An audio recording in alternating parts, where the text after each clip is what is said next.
Well, as Allegra said, tomorrow the Prime Minister is going to tell us why austerity, or as he prefers to call it, efficiency, isn't the enemy of growth.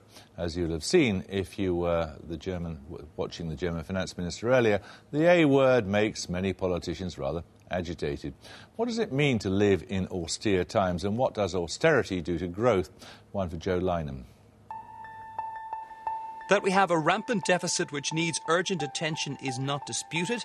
How and how fast it should be cut is. Most people would describe the current mix of spending cuts and some tax rises as austerity, but is it really? And can you grow your economy while cutting back at the same time?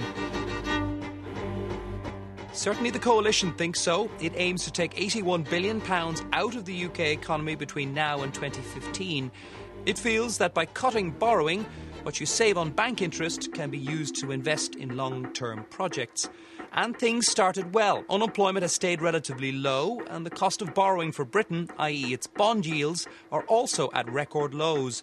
But the planned rebalancing of Britain's economy away from borrowing and consumption and towards manufacturing and exports is faltering.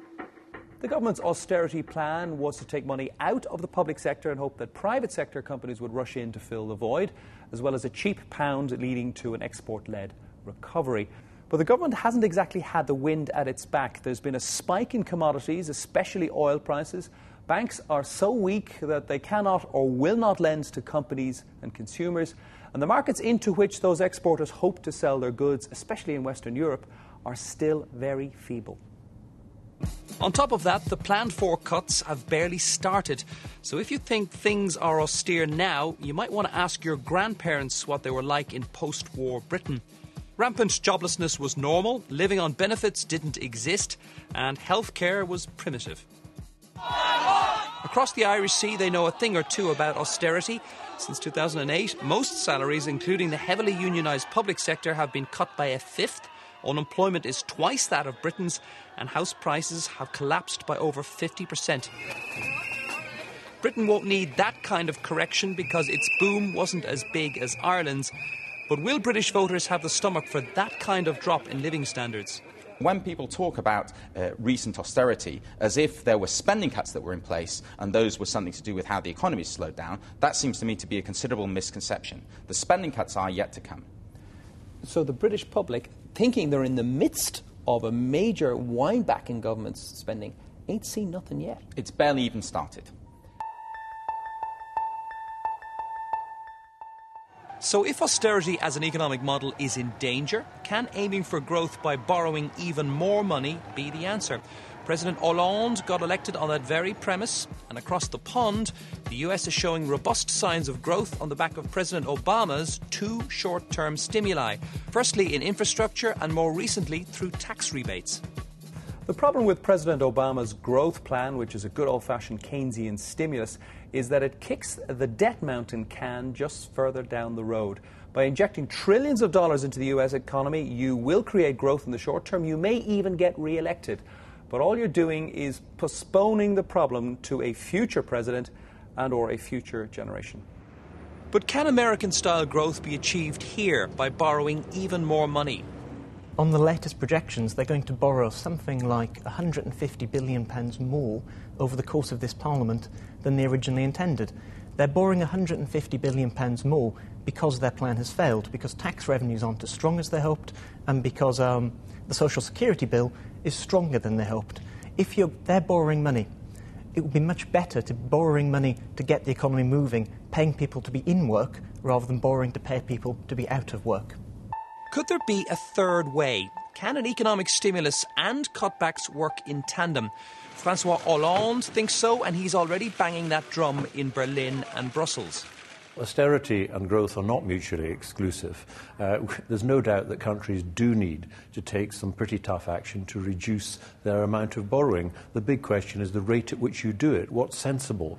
But of course, if you don't have policies for growth, then the risk is you crash the economy. We're back in double-dip recession now. If you look at what is happening in Europe, it is a scene of unremitting gloom. Tomorrow, David Cameron will attempt to steel our nerves for the long, but in the end rewarding battle against debt. The economy and ultimately voters will decide whether it's worth fighting for now. Well, here now are the Conservative MP and former advisor to the Chancellor, Matthew Hancock, the economist Anne Pettifer, and the chief executive of the city broker Tullett Prebon, Terry Smith. It is quite clear, isn't it, that austerity is not doing anything for growth? Well, as Alistair Darling said in the clip there, the two aren't mutually exclusive. Indeed, you need to deal with the deficit in order to have sustainable growth, because we have the lowest interest rate since 1703, we found out this week. Look, we can cite any number of statistics. The fact is, we're back in recession.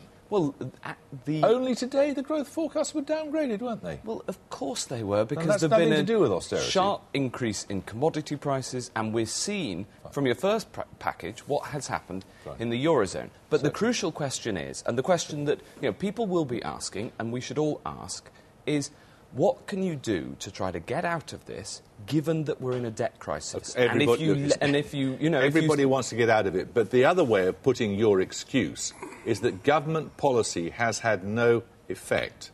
That's not true. Because it's all external factors. It's the euro crisis, commodity prices and the rest. Let me give you exactly where it's had an effect, and that is that the deficit has come down by 25%, by a quarter, over the past 2 years, and that means that we're a quarter of the way, broadly, through the difficulties. And, does that mean there's 3 quarters to go, and does that mean it's going to be difficult? Yes, but we're a quarter of the way through, the deficit's coming down, yes, it's difficult, there's headwinds that aren't helping, but if you don't try to deal with your debts, then you won't get growth, because we've seen in the euro area what happens if you just leave the debts be. But where is the evidence that austerity is hurting growth? Well, it's in Europe, of course. In this country. But in this country, it's in the evidence that Mr. Justin King of Sainsbury's has given us, which is that customers are not walking through his door. It's in the evidence of the banks, who are frightened to lend because they can see the contraction getting worse.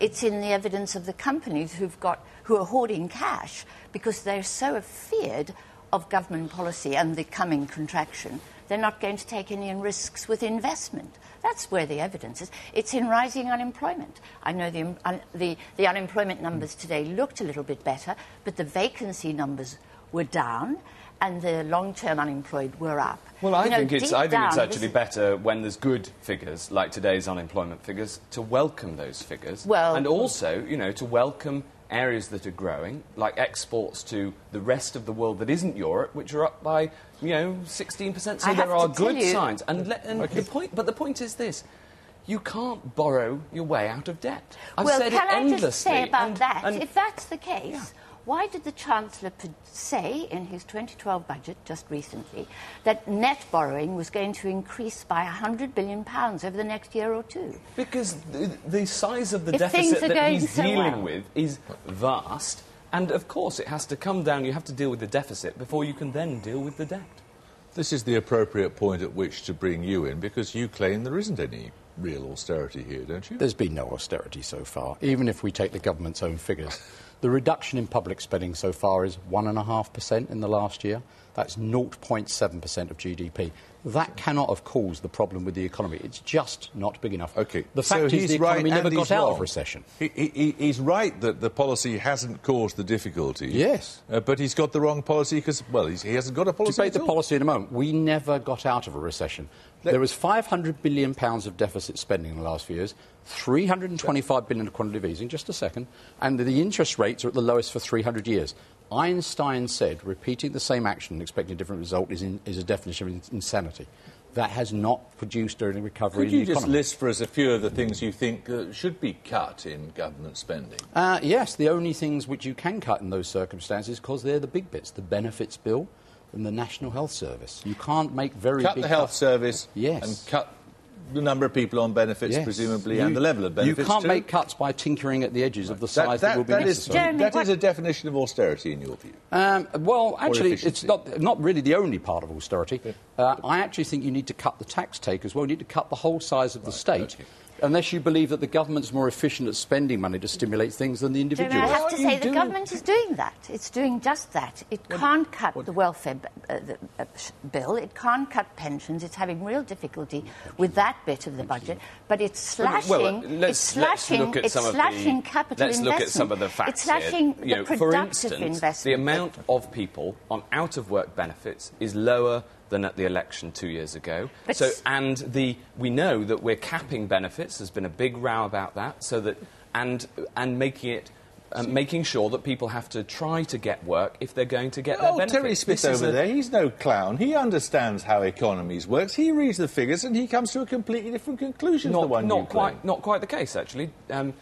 Terry said that there are cuts. There's been no 1.5%. Matthew, there's been no significant austerity. But I'll tell you, the deficit is down. Is my 1.5% number correct? The deficit is my 1.5% number correct? The deficit is down. Is it correct? By 25%. I take it that's yes, is it? No, because my number's not correct. Well, the deficit is down from 160 billion at the time of the election to around 120 billion now. It's down by a quarter. Go on, answer his question. Have you cut spending by more than 1.5% of government spending in the last year?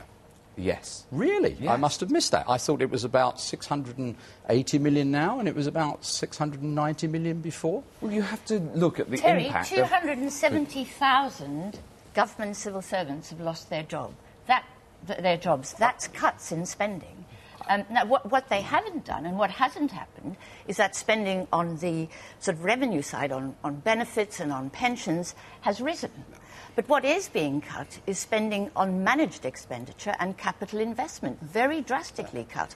And that's the bit of investment, Jeremy, that would generate jobs and generate income for companies like Sainsbury's and construction companies. You're comparing apples and oranges here. Yes.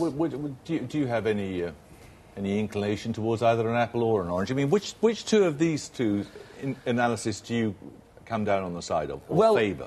I think that as we see somebody saying that the government is cutting too fast, and somebody saying that the government isn't cutting enough, and I think that's normally a sign that the government's getting it about right. I would like to explore an idea that Anne Pettifer's got here, which is just to explain to us. The thing that's usually cried is you can't increase spending because to increase spending involves more borrowing. You say there's another way of doing it. What I'm saying is that the deficit doesn't tell you anything really about what's going on in the economy, because the fact is the deficit is rising or falling because of what's happening in the rest of the economy. And the fact is that we have had hollowed out from the economy something like £120 billion since the start of the financial crisis. And as Terry says, the government intends to take out another £85 billion. OK, what's your solution? Come on. So we've got this great hole, crater in the economy. Somebody has to invest in it, and the private sector won't because it's too nervous, it's too indebted. The only sector that can is government, and it can do that with financing from the Bank of England. This idea that the deficit doesn't matter is dangerous. No, it's delusional, actually. I mean, the idea that I said it didn't reflect what's really going on. The idea that Anne's discovered this secret source of finance we can use that none of the rest of us thought of is frankly delusional. Sorry, but I beg your pardon, the Bank of England has been financing the budget deficit. It's been doing it indirectly. It's been doing it indirectly. Yes, I know that. But it has been financing the deficit. Hadn't escaped our notice, Anne, that. But why, if it's that easy, why don't we just get the Bank of England, to lend the government all the money it needs to pay off all the debt? Why don't we do that? Because why didn't we think of that? Because it's not enough for the money just to pay off the debt. The money has to be invested in sound infrastructure projects, and there's no consequence of that. For example, would boost private sector activity in the construction sector, which would boost economic activity, enable companies to make profits, people to have jobs and income to be generated to pay the taxes, which will reduce the deficit. This idea that you spend more and therefore borrow less is, frankly, for the birds. I told you.